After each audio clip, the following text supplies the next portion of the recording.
Here's a quick tour of my home flight sim. The main display is a Samsung 50-inch 4K display. It's only running at 1080 right now while I tune the graphics and see what my old 6-year-old PC can handle. The whole frame is just built out of wood, something I put together on a base for attaching the rotor pedals. So down below we have rotor pedals, not screwed in yet, but they hopefully will be screwed in for more rigidity when I figure out where the optimal positioning is for them. Up underneath there's a couple of old repurposed speaker panels from an old stereo hooked up to a slightly less old stereo for audio. Then there's a extended arm here with a flight yoke. That is the Gladiator NXT. It's set up with a left-hand stick for use for side stick control planes, or center stick, like an aerobatic, if you want to have stick type control. It's not attached while I figure out where the best position is for it.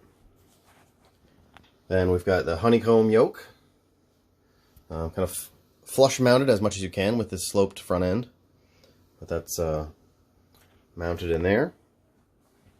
And then there's a Coolertron 48 key programmable keyboard with key mappings, custom key mappings, and then those inputs mapped to the various controls. That's for all the different controls that I don't have on touchscreens or actual controls right now. Autopilot on the left, some engine controls, flaps, gear, more autopilot, and then radios for tuning. The empty hole over here is going to be for the Honeycomb Alpha Controls Mate, the new Bravo throttle body, throttle quadrant, which hasn't come yet. I'm waiting for that. The main panel is 1/2-inch MDF with all the holes cut out and a couple layers of paint on it. The dash, or what I'm calling the dashboard, is some old couch fake leather with some padding for a little tactic feel there, that wraps around all the way around there. Then the two screens are 15-inch Prechen. I'm not sure if that's how you pronounce it, but they're 15.3-inch touchscreens, 1080p. The left screen I have working for touch. The right one I don't have working yet. I think there's some kind of conflict with the USB. They're HDMI and USB-C. And those guys are mounted in the back with a little bit of a recess and a couple of just clamps to hold them in place. And then we just got a power strip. There's the speakers. And over on this side, a Amazon Basics 10-port powered hub with a 30-watt, it's almost like a laptop power supply. So all the USBs plugged into that. The touchscreens do have the camera here. Touchscreens do have USB jacks, so I could get potentially 4 more. And then there's a audio out line from the headphone that goes down to the stereo audio in for the speakers. And then over on the far corner is my PC that is driving everything. That's a 6-year-old gaming PC that may need to be upgraded to run this thing optimally. Some 2x3s and 2x4s back there for the construction. The rest of it's all basically 1x5, I think.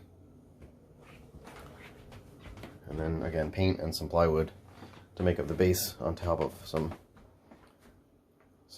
ripped down 2x3s. But that's pretty much the build. The long run cables going through a little conduit there are the HDMI and the USB extension. But essentially it's just 3 HDMI cables and a USB extension to hook all this into the main setup. But that's it. It's working pretty well so far. Had some hiccups with the USB, but pretty much have it working. That light doesn't normally live there, just there for the sake of getting some video. I'm very excited to fill that empty spot right there. I